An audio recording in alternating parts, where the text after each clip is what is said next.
Anjos da Guarda. Segurança ativa e inteligente.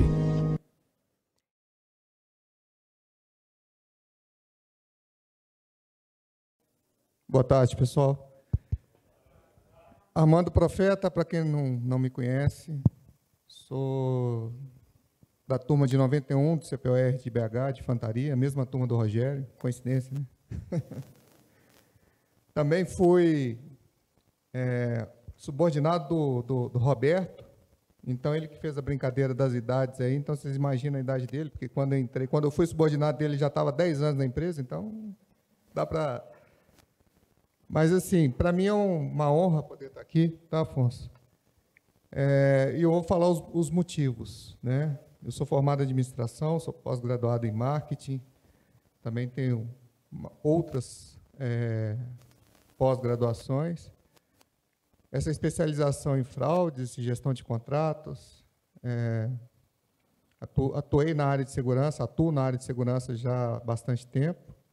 Tive a oportunidade de ter experiência aqui no Brasil, em vários estados e fora do Brasil também.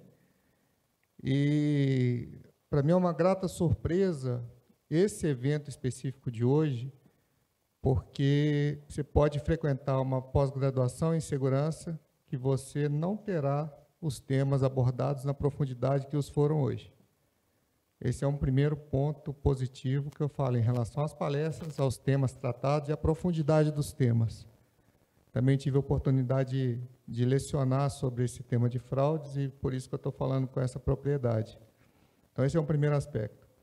Um segundo aspecto que eu trago, que eu queria compartilhar, e eu já tinha falado isso com o Afonso ontem, a Anjos da Guarda está muito acima do padrão das empresas de segurança que existem hoje no Brasil, independente do tamanho delas. Se com 5, 10, 20, 30 mil, a Anjos da Guarda está muito acima no que diz respeito à gestão de processos, no que diz respeito a instalações, no que diz respeito à gestão de equipe, gestão de pessoas, no que diz respeito à inteligência.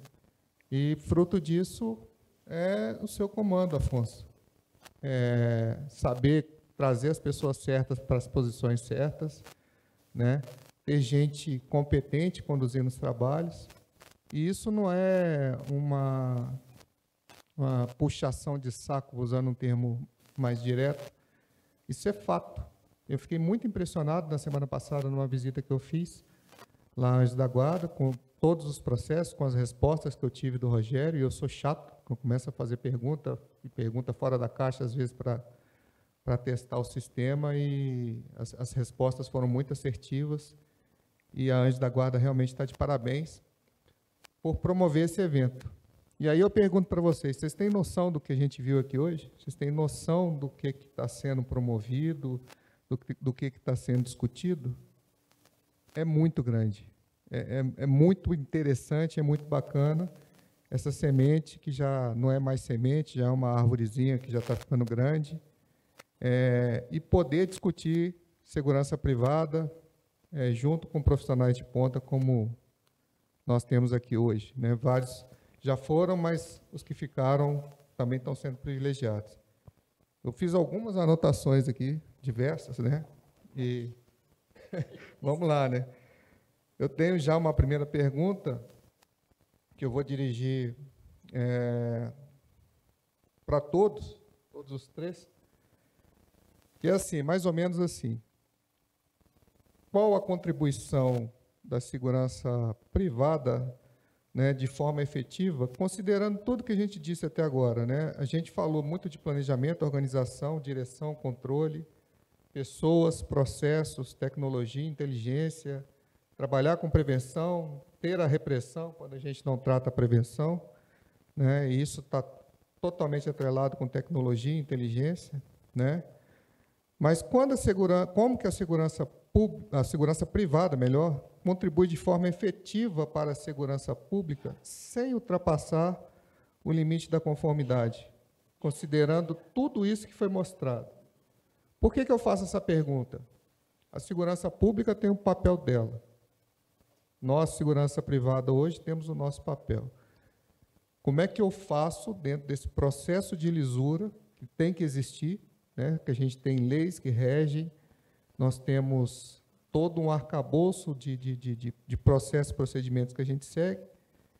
Eu sei algumas respostas que já vêm de forma automática, mas como que a gente lida sem ferir os interesses e sem deixar uma imagem de que a gente está sendo beneficiado ou não com essa relação? Bom, eu vou começar, se você me permite. Essa pergunta é muito interessante pelo seguinte: quando esse limite ele é respeitado, ele é o melhor dos mundos. Primeiro porque o agente público de segurança ele tem um papel fundamental e ele não pode ultrapassar para a seara de fazer o papel do agente de segurança privado, porque ele vai estar privilegiando determinada pessoa. Isso é um ponto. E ele está ali para fazer a promoção de um bem de segurança para toda a comunidade. Na mesma seara, eu também não posso exigir que o Estado tenha um cuidado especial para aquele cidadão por determinada característica, por ele ser um determinado contribuinte de maior peso, porque o Estado tem que dividir a capacidade de proteção dele para todos. Então, o que eu enxergo como sendo o maior benefício da segurança privada é o seguinte: existem interesses e necessidades de determinado paciente, de determinado cidadão, empresa, esse tipo de coisa, que só a segurança privada vai atender. O Estado não tem que interferir nessa seara e não deve interferir, e nessa medida fica o conceito da separação do que é interessante para a empresa, ou seja, eu tenho necessidade disso, eu vou investir e isso eu vou ter em meu benefício. Eu não estou usando nada do que é de erário público, nada do que é segurança pública em meu benefício próprio. Muito antes, pelo contrário.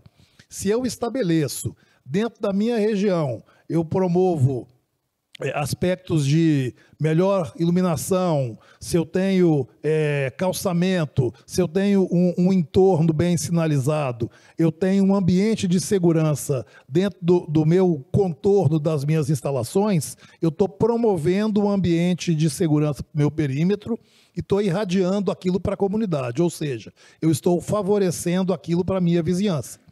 Quando eu tenho um ambiente, o que a gente chama da teoria das janelas quebradas, né? Quando eu estou promovendo um ambiente melhor controlado sobre todos os aspectos, quando eu tenho sinalização, identificação, quando eu tenho processos bem definidos de interação com a comunidade do meu entorno, eu estou favorecendo para que aquela comunidade entenda o meu trabalho, para que eu não abuse do Estado, e para que o Estado me respeite como contribuinte, fazendo com que o Estado possa usar a força de segurança pública dele em favor daquela comunidade, sem que eu abuse do Estado. Acho que esse é o ponto. Eu queria que você complementasse, Benedito, porque a gente já teve divisões de tarefas, vamos dizer assim, né? Eu gosto sempre de citar uma situação que nós nos encontramos, que foi a greve dos caminhoneiros, né? Que você estava cuidando lá da refinaria Gabriel Passos, e eu fui lá para buscar informações sobre combustíveis e ver como é que era o processo. E, coincidentemente, o Batalhão Rotan estava cuidando de toda a refinaria Gabriel Passos, né? Você se recorda disso?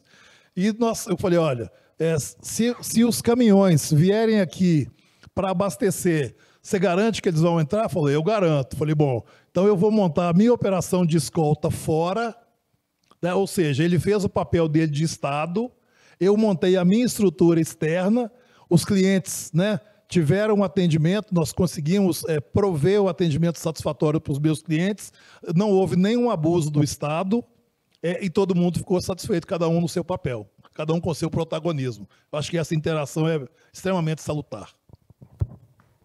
Bom, senhores, esse é um assunto que eu ia até fazer a pergunta para vocês, mas veio a pergunta para mim, né? Então posso responder. A cooperação da nossa segurança privada é uma forma muito fácil de colocar junto com a segurança pública, Porque a gente sabe muito bem que a segurança pública, ela, por mais esforço, por mais competente, a gente não chega àquele cliente privilegiado que você falou. Então, nós trabalhamos um tempo atrás com aquilo que nós podemos fazer com integração. Né? Um tempo atrás, em 2014, eu fui gerente-geral da Copa do Mundo na FIFA, né? E decidiram que a segurança privada ia tomar conta de tudo, né? E eu tomava conta do estádio, dos CTs, dos hotéis, dos estacionamentos. No entanto, nessa integração, que aí todo mundo entendeu o seu papel, nós tivemos um desempenho de uma ação conjunta e integrada entre segurança pública e privada que foi perfeito. Começou pelo comando da Polícia Federal, que aqui era a Polícia Federal que estava comandando, Polícia Militar, Polícia Rodoviária, Polícia Civil, Guarda, todos estavam presentes. E a missão foi, assim, sensacional. Então, essa colaboração que nós podemos dar é cada dia nós estarmos mais competentes para resolver a nossa segurança privada em integração, inclusive, eu puxo para a parte de inteligência, que seria essa parte, junto com a segurança pública. Em referências, comparações que a gente fez no Brasil todo, Minas Gerais foi considerado a melhor segurança da Copa do Mundo foi em Minas, porque não teve problema. E sabe por quê? Um dos motivos que nós vimos, por esse entendimento da integração. Hoje, o nosso estado é o estado que tem maior biometrização dos nossos vigilantes.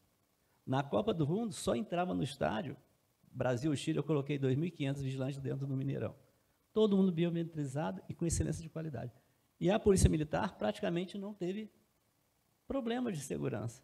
E fora do Brasil, você vai conversar lá na Alemanha, por exemplo, os caras gostaram. Só que me sacanearam, falou que o 7-1 foi melhor.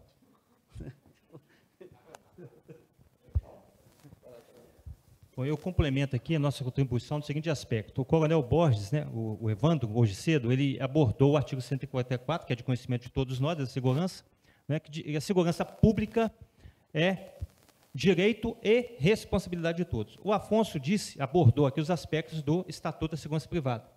Todavia, existe uma questão principiológica importante dentro do Estatuto da Segurança Privada, que é promulgado em outubro, né, que diz o seguinte, que ele trouxe o princípio da complementariedade, dizendo que a segurança pública e a segurança privada são complementares. Né? Então, a lei deu um princípio, não deu uma regra, né? Ela deu um princípio. A segurança pública complementa a privada complementa a pública. É de interesse das polícias que não ocorra o crime na residência da pessoa, né, que ela coloque uma cerca, que ela aumente o muro, que ela contrate a segurança patrimonial, dependendo, né, do seu patrimônio, da sua matiza. Então, da mesma forma, é interesse da segurança privada, né, que a segurança pública funcione, quando se demandar, ela vem e atue como ente estatal. Então, a resposta para a pergunta que eu trago é o seguinte, a nossa legislação está capenga e caminhando, mas ela já está se acertando, né? Ela trouxe uma assertiva muito interessante, apesar da recenticidade. Porém, eu vejo que a interação constante, a gente tem que perder tempo em estarmos conversando com nossos parceiros da segurança pública, né? Em alguns momentos auxiliando e sempre conversando. Né? Sempre conversando. Então, o ponto crucial não importa onde eu estou, em qual território, mas é sempre interessante que eu esteja dialogando, acertando desconformidades, né?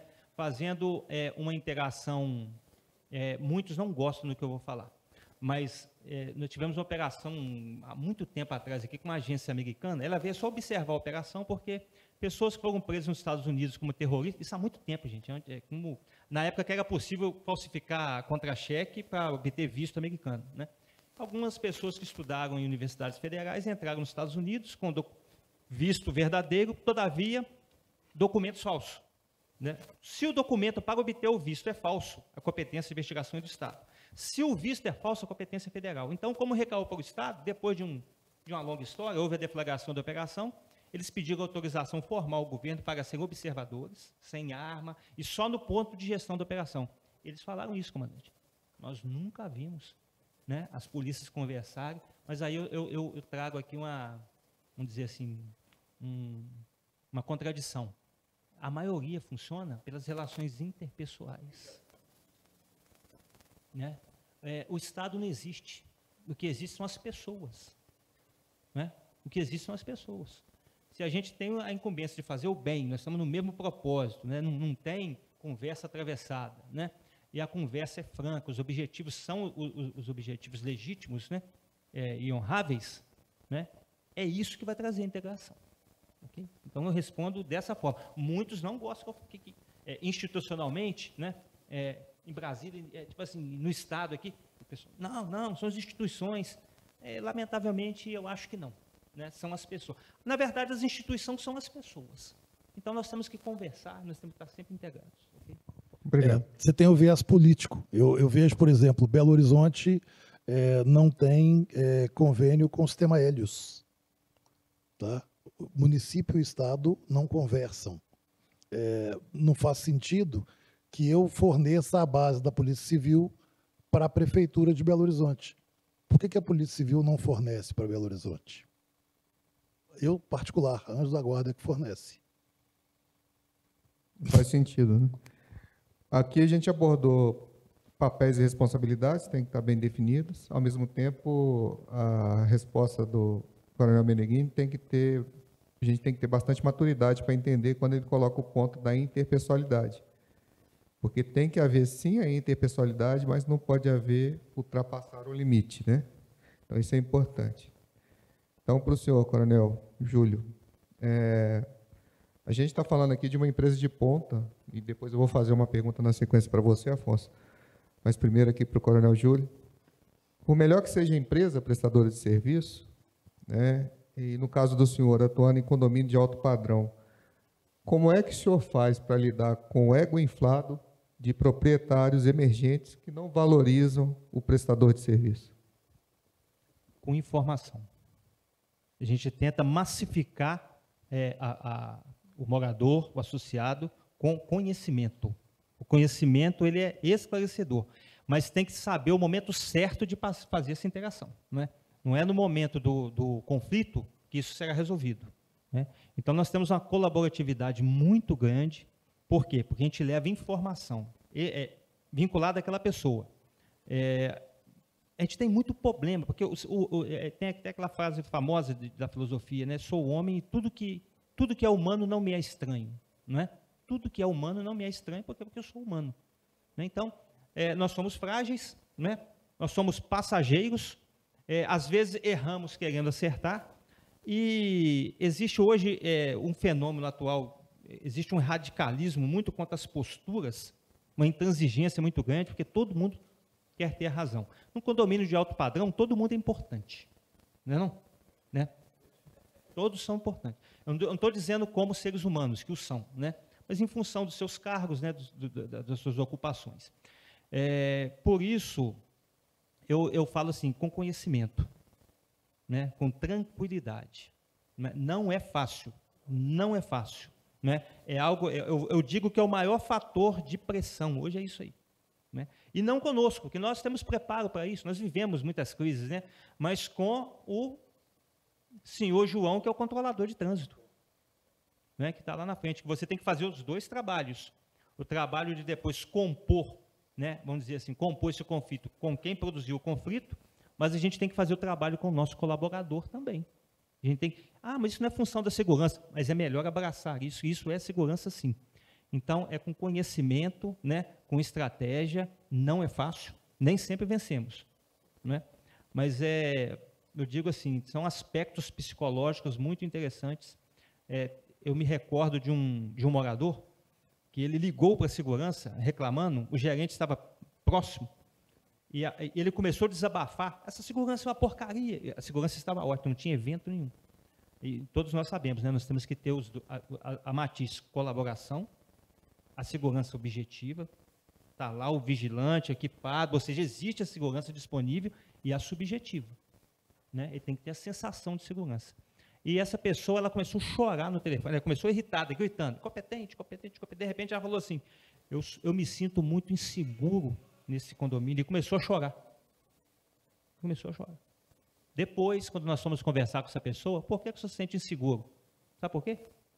Por causa da política de segurança pública nesse Brasil, onde nós vamos parar? Poxa, mas no ponto de vista dele, ele teve uma crise, ele tá correto. Se você perder seu tempo, eu não digo perder tempo, se você ocupar o seu tempo, vamos lá assim, só com notícias criminais, você realmente você não consegue ver nada no fundo do túnel, não. Mas existe esperança, sim.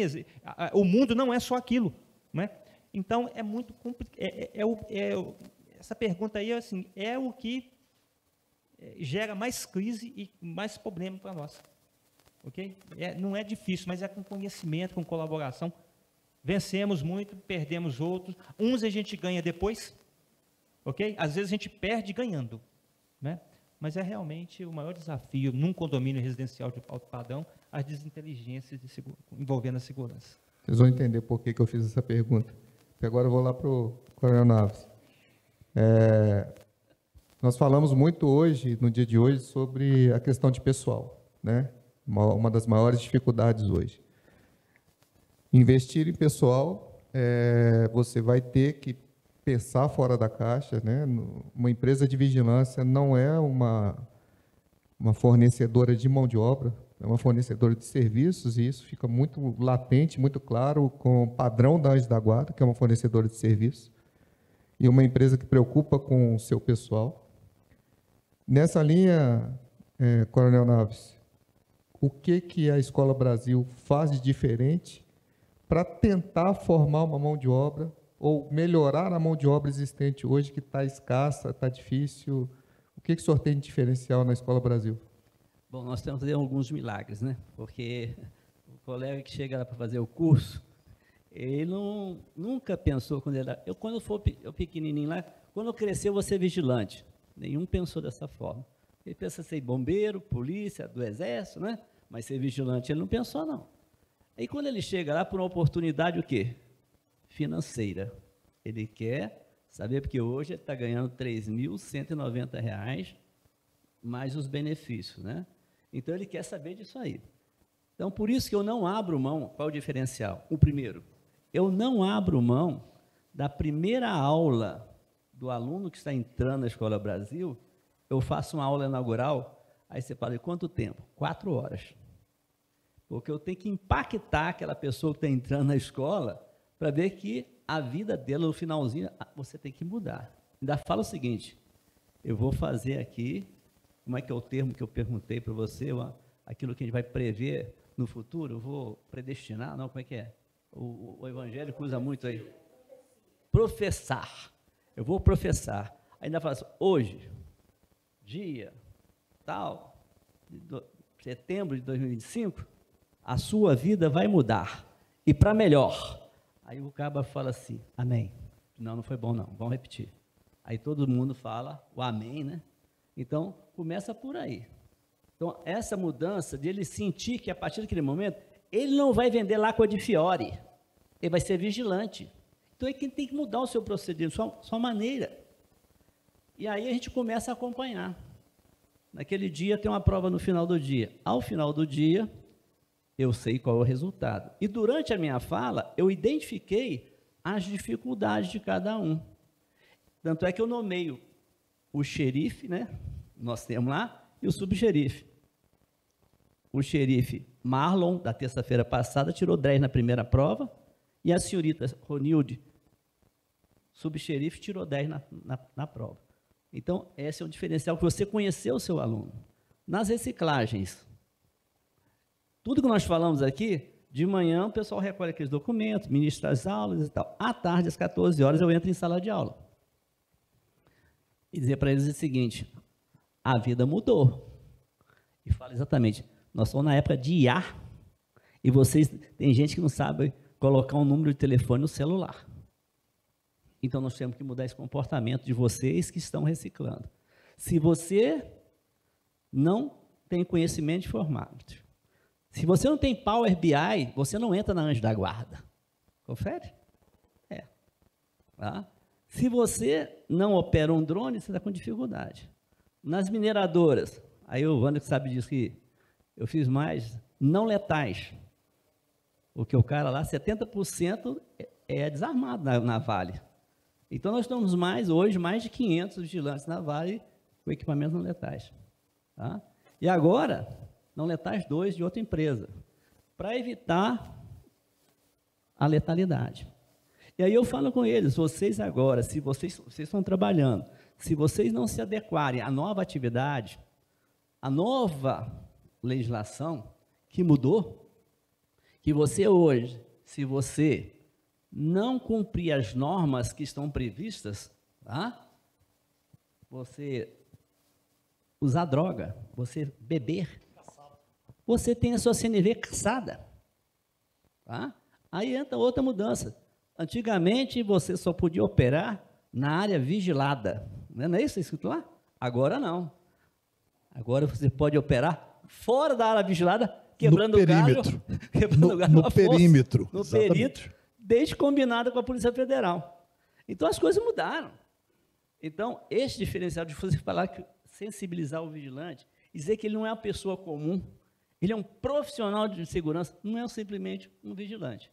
Tem essa conversa e esse treinamento, que o Afonso, lá dia 1º, tem uma turminha lá do Túlio, vai me mandar, o treinamento constante. Falou, durante a sua fala, falou pelo menos umas 10 vezes em treinamento. Meu treinamento, e é isso. Vai ensinar para o vigilante que ele tem, né, por obséquio, por favor, pode apresentar a sua identidade? Então, esse é o detalhe. Então, os diferenciais é transferir conhecimento atualizados para que o vigilante sinta, poxa, eu não sou um ser comum, eu sou um profissional. Esse é o diferencial que a gente passa para eles. E falando em treinamento, você tem outros aspectos a serem observados. Nós temos, por exemplo, pelo número de empregados, a responsabilidade de ter lá uma centena de jovens aprendizes. Então, o que nós fizemos? Pesquisamos a legislação, né, porque, do ponto de vista de operação, de administração, eu não teria nem aonde acomodar tantos jovens. E aí pesquisei a fundo, não sei se vocês sabem, eu fiz direito só para aprender a errar menos, né? Então tem lá minha OAB e tal, tudo. Me graduei na Milton Campos, né? Tudo, né, do melhor nível que a minha inteligência me permitiu. E aí eu provoquei o Ministério do Trabalho, né, no seguinte sentido. Bom, eu tenho o jovem que vai de 14 a 24 anos. Eu tenho o vigilante que pode ser acima de 21. Eu tenho um curso técnico para o jovem aprendiz que é de 400 horas. Eu tenho um curso de vigilante que é de 200 horas. Aonde é que está escrito que eu não posso ter parte desse curso sendo um curso de vigilante? E aí, provoquei a chefe da fiscalização, a Cristiane, marquei um horário com ela, fui pessoalmente com a superintendente nossa de RH à época. Ela falou, olha, a questão é que a sua empresa de segurança, a escola de formação, tem que ser autorizada pela Polícia Federal, não é isso? É. Só que a empresa que ministra a capacitação para o jovem aprendiz tem que ter uma aprovação, um convênio com o Ministério do Trabalho. Falei, perfeitamente. Posso promover um convênio entre as duas para que elas façam um curso único para vocês? Uai, falei, na norma não tem essa inibição em lugar nenhum. Meneghite falou, tudo que não é proibido é permitido. E aí eu saquei meu AB, falei, Cristiane, aqui, ó, vamos combinar que não existe nenhuma vedação legal. Vamos fazer? Ela falou, me dá um tempinho para eu pensar. Falei, perfeitamente. Se você vai pensar, eu tenho certeza que a resposta vai ser sim, porque você não tem vedação jurídica. Tá? Mas, se você encontrar alguma, você me passa até para poder me ensinar, porque eu não achei, não. Eu pesquisei bastante. E aí, um dia depois, meu celular tocou, era ela, falou, Afonso, você está certo, tá? Vamos fazer. Né? Ou seja, nós rompemos uma barreira, né? Pelo menos parte dela, né? Porque o jovem aprendiz vai continuar tendo um limite de horas por semana, de horas diárias, que vai chegar a 6 horas. Mas pelo menos o entrave está superado. E aí nós temos, né, uma solução para o problema que, inclusive, é o seguinte, nós descobrimos isso. Eu fiz questão de publicizar isso para os meus concorrentes, tá? Porque eu acho que esse tipo de de informação é salutar para o mercado, não tem que guardar isso para mim, né? Se eles quiserem copiar, que o façam. Viu, profeta? Essa é outra diferencial, né? A minha escola é a única habilitada hoje, para prestar esse serviço. Eu já tinha, quando o Afonso me procurou, eu já tinha corrido na frente, tinha outra, eu disse, não, Nádia, eu quero com essa aqui. Então, hoje eu tenho 2 empresas que fazem o trabalho de menor aprendiz e a única habilitada em Minas Gerais é a minha. Então, Excelente. o diferencial aí. Aí, por fim, então, essa última pergunta é para o Afonso. E o que está claro e notório, né? Que é possível você fazer tudo certo, com muita gestão, com muita qualidade. Você não precisa fazer nada fora de forma clandestina, vamos dizer assim, né? Mas só que hoje a gente tem a dificuldade da legislação, foi apresentado pelo Coronel Júlio, foi apresentado pelo próprio Afonso, a questão da dificuldade do novo estatuto. Mas como que você lida hoje com a concorrência desleal, que é grande, absurda, e até mesmo lá a escola, né? Como é que lida? Você fazendo tudo isso, tudo o que é necessário, que deveria ser o padrão, como lidar com essa turma aí que trabalha na clandestinidade? Simples, fazendo meu trabalho. Tá? Não dá para comparar a nossa estrutura com uma estrutura clandestina. A linha do tempo vai mostrar os diferenciais. O que nós podemos fazer é não perder tempo, tá? Mostrando os erros dos outros, mas mostrando os nossos acertos, né? E o próprio mercado vai diferir um do outro. Acho que isso é uma coisa natural. É claro que a legislação bem aplicada, a fiscalização acelera esse processo. Mas nós não podemos ficar nos lamentando, nos lamuriando, porque isso não vai mudar as regras do jogo, né? Isso sempre vai acontecer, tá? Sempre vai haver o clandestino, sempre vai haver alguém que vai fugir e escapar às regras do jogo. Não é o nosso feitio, não vai ser. A gente sempre conquistou as coisas com muita dificuldade. O Meneghite foi muito feliz de falar do antagonismo aí do dia à noite, e assim, talvez só o fato da gente ter tido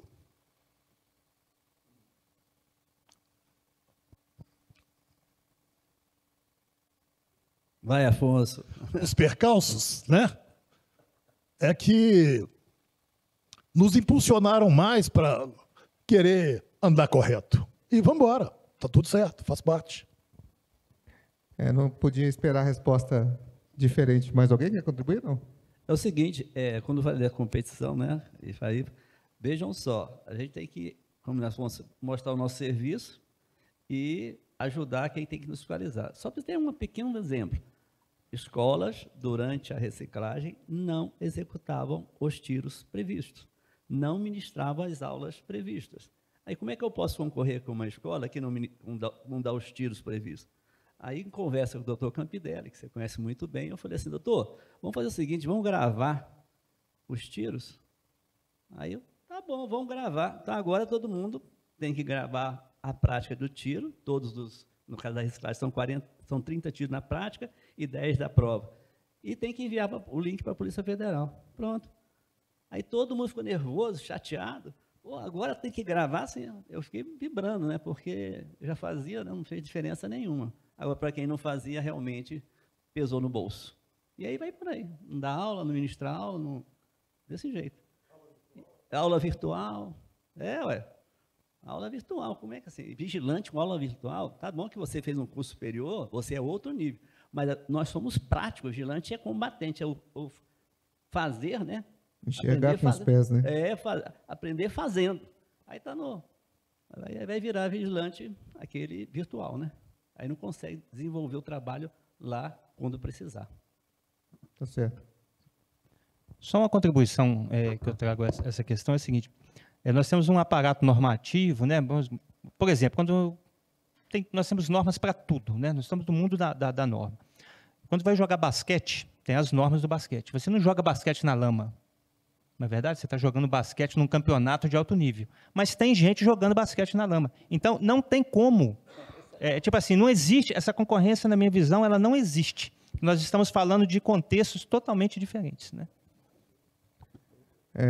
Para encerrar, eu gostaria de agradecer ao Afonso a oportunidade, aos ilustres colegas aqui de mesa e a todos vocês que participaram, e dizer o seguinte: o certo é certo mesmo que ninguém esteja fazendo, e o errado é errado mesmo que todo mundo esteja fazendo. Muito obrigado.